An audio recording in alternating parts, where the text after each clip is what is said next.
Welcome. Let's make some bread machine potato bread. Start by putting in your ingredients as they're listed in the recipe in the order that they're listed, starting with 3/4 cup of milk heated to 110 degrees, a half a cup of water also heated to 110 degrees, 2 tablespoons of any oil, canola, vegetable, your favorite is fine, 1.5 teaspoons of salt. Then we're going to add in 3 cups of bread flour.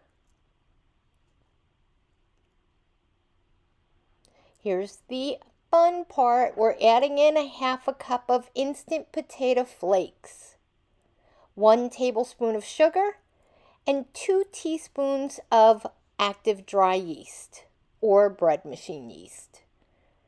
Then we're going to go ahead and we are going to set our bread machine to basic bread loaf.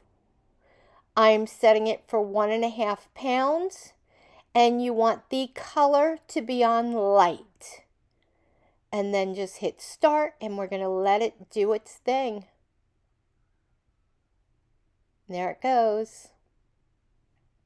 So while your bread is kneading, just open up your machine. If it looks like it's a little bit dry, you can add in another tablespoon of water. My bread is now perfect, and here we go. It has finished cooking. Look at that light color on the top, and then look at that beautiful color on the sides. It came out perfect. I just love using my bread machine. Now let's cut into it and see how it looks.